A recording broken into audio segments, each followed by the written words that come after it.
وہ کہتے تھے خلیفہ کیونکہ ان کے ساتھ بیعت ہوئی ہے، بیعت کی وجہ سے خلیفہ ہیں. تو یہ لوگ سب سنی تھے کوفہ کے لوگ. شیعہ اس لیے کہلاتے تھے کہ یہ جنگوں میں سپورٹ کیا ان لوگوں نے، سپورٹ کیا. شیعہ کا مطلب ہے سپورٹر. یہ اس طرح شیعہ نہیں ہے جو ہم شیعہ نا، اس طرح تو شیعہ تو نہیں تھے کہ ابو بکر عمر غاصب ہیں، امیر المومنین علیہ السلام خلیفہ بالنص، یہ تو ان کا عقیدہ نہیں تھا. یہ لوگ شیعہ سپورٹر اس لحاظ سے تھے، خود سنی تھے لیکن سیاسی معاملات میں پیروکار تھے، سپورٹر تھے امام علی علیہ السلام کو. امام علی علیہ السلام کو کس نے قتل کیا؟ وہ خوارج تھا، خارجی تھا. وہ شخص عبد الرحمن ابن ملجم وہ خارجی تھا، وہ یہ نہیں تھا، وہ شیعہ بھی نہیں تھا. یعنی جو سنی شیعہ ہوتا ہے نا، سنی جو سپورٹر ہے علی علیہ السلام کا، معاویہ کا، اس گروہ میں بھی نہیں تھا. وہ کیا تھا؟ وہ خارجی تھا. امام حسین علیہ السلام کو بنی امیہ نے قتل کیا. بنی امیہ نے کوفہ کے لوگوں کے ساتھ مل کر، وہ بنی امیہ کا لشکر تھا، بنی امیہ کے سردار تھے، ان کا کمانڈر ان چیف تھا عمر ابن سعد. عمر ابن سعد کس کا لڑکا ہے؟ سعد کون ہے؟ سعد ابن ابی وقاص، معروف مشہور صحابی ہے نا، سعد ابن ابی وقاص، اس کا بیٹا ہے عمر ابن سعد. اچھا وہ قریش میں سے، وہ کوفے کا نہیں ہے، وہ قریش کا آدمی تھا. تو یہ بنی امیہ کے سردار تھے. رسول اللہ کے مامازاد بھائی تھے نا. ہاں، سعد ابن وقاص مکے کا آدمی ہے. تو اس نے، اس کے بیٹا تھا، اس کا کمانڈر تھا عبید اللہ ابن زیاد. اور عبید اللہ ابن زیاد جو کوفے کا اس وقت گورنر تھا، وہ کون ہے؟ وہ معاویہ کا بھتیجا ہے، معاویہ کا بھتیجا. ہاں بالکل، عبید اللہ ابن زیاد.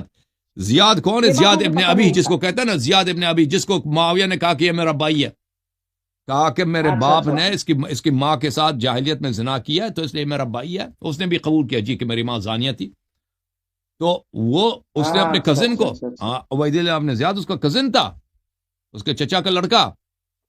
تو اس نے، وہ اس کا کوفے کا گورنر تھا. اور یہ لوگ بھتیجا تھا وہ معاویہ کا، بالکل. عبید اللہ ابن زیاد وہ خود کہتا تھا میں، وہ حقیقت میں نہیں تھا، حقیقت میں تو جھوٹ ہے نا، حقیقت میں یہ دوسرے خاندان کے تھے. لیکن جب تک بنی امیہ کی حکومت تھی، سب لوگ کہتے تھے کہ یہ ابو سفیان کا پوتا ہے. یہ تو بنی عباس کے زمانے میں جا کر بعد میں کہا کہ بھئی یہ تو غلط بات ہے کیونکہ شریعت کے خلاف ہے. رسول صلی اللہ علیہ وسلم کا فرمان ہے کہ الولد للفراش وللآخر الحجر، کہ جو اگر کوئی شخص کسی شادی شدہ عورت سے زنا بھی کرتا ہے نا، تو وہ اولاد جو پیدا ہوتا ہے وہ زانی کا نہیں ہوتا، اس کے شوہر کا ہوتا ہے. آپ کو پتہ ہے یہ بات؟ اچھا. اگر کوئی عورت شادی شدہ ہے، کوئی شخص جا کے اس کے ساتھ زنا کر لیتا ہے، بیٹا جو پیدا ہوگا وہ کس کا بیٹا ہوگا؟ بتاؤ مجھے. وہ جس نے زنا کیا اس نہیں، رسول صلی اللہ علیہ وسلم نے فرمایا نہیں، اس کے شوہر کا ہوگا، زانی کا نہیں ہوگا، زانی کا بیٹا نہیں. شریعت کا حکم ہے، شریعت کا حکم ہے. زانی کا نہیں، بیٹا ملحق ہوگا شوہر سے. اگر وہ شادی شدہ ہے تو بیٹا شوہر سے ملحق ہوگا. الولد للفراش وللآخر الحجر، زانی کو پتھر لگے گا، زانی کو سنسار کریں گے، بیٹا جو کہلائے گا وہ. تو اس لیے شریعت کی مخالفت کرتے ہوئے معاویہ نے کیا کہا؟ معاویہ نے کہا کہ میرے باپ نے تو اس کی ماں کے ساتھ زنا کیا. زیاد جو تھا نا، وہ زیاد بھی اس نے کہا تھا کہ اس کی دلیل کیا ہے. معاویہ نے ایک آدمی کو لے کے آیا کہ یہ جو تھا یہ شاہد ہے، ایک صحابی تھا. اس نے کہا کہ میں اسلام سے پہلے میرا کام تھا پمپ جانتے ہو، میں سپلائی کرتا تھا عورتوں کو، ٹھیک ہے نا. تو میں شاہد ہوں. اس نے ایک صحابی تھا، وہ اس نے کہا شہادت دیتا ہوں کہ یہ بھائی ہاں جی آپ کی والدہ کے ساتھ یہ کام ہوا ہے، میں نے آپ کے والدہ کو جو ہے نا سپلائی کیا ابو سفیان کے ہاں، ٹھیک ہے نا. تو وہ ہاں، تو اس طرح اس نے کہا ٹھیک ہے، اس نے کہا مان لیا. تو اس کے خاندان والے زیاد کے بڑے مخالف بن گئے، اس کے اپنے بھائی. انہوں نے کہا کہ تو اتنا کمینہ آدمی ہے، تو ایک بادشاہ سے، کیونکہ معاویہ تو بادشاہ تھا نا، اتنی بڑی خلافت ہے اس کی، تو اس سے قربت کے لیے کہ میں شاہی خاندان سے منسلک ہو جاؤں، تو نے اپنی ماں کو زانیہ بنا دیا، تو ملعون نے. اس کے لیے بڑے اشعار لے کے اور شعراء نے. تو عرض یہ ہے، تو پھر بعد میں بنی عباس کے دور، اس زمانے میں یہ تو زیاد ابن ابی سفیان کہلاتا تھا بنی امیہ کے زمانے میں، کیونکہ معاویہ نے تو ڈکلیریشن کر دی کہ یہ میرا بھائی ہے. تو صحابہ وغیرہ تابعین سب نے کہا جی ہاں یہ آپ کا بھائی ہے.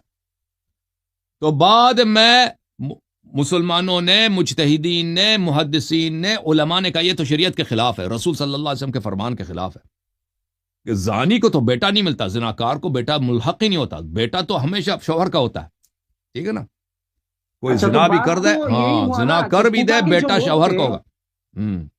جی، کوفہ کے جو لوگ اب تھے سن لو، اب وہ- سن لو، تو یہ عبید اللہ جو تھا وہ زیاد کا بیٹا تھا، اور یہ اس زمانے میں کیا کہلاتے تھے؟ اس زمانے میں یہ جو ہے معاویہ کا بھتیجا کہلاتا تھا، یہ یزید کا چچا زاد بھائی کہلاتا تھا، حقیقت میں شرعی لحاظ سے نہیں تھا، شرعی لحاظ سے نہیں تھا، لیکن اس زمانے میں یہ سرکاری طور پہ سب لوگ مانتے تھے کہ اس کا چچا کا لڑکا ہے۔ تو یہ ان لوگوں نے امام حسین علیہ السلام کو قتل کیا، ٹھیک ہے نا؟ اچھا، اوکے میرے بھائی، تو بات تو کافی یہی ہے، ہوا اب نا سوال آپ کو کہ- 10-15 منٹ میں نے دے دیا، اب ختم، اب دوسروں کی باری ہے، ٹھیک ہے نا؟ اب آپ جا کے شیخ مچھلی صاحب، پکاؤ، وہ سوال- مچھلی پکاؤ جناب، جوم جاؤ، پرواز کرو، کیوں فخر سے سر اٹھا، کیونکہ اللہ تعالیٰ نے تمہیں انتخاب کیا، صراط حق پر صرف تم ہو، صراط ایمان پر صرف کیا، کیونکہ اللہ تعالیٰ نے تمہیں انتخاب کیا، صراط حق پر صرف تم ہو، صراط ایمان پر صرف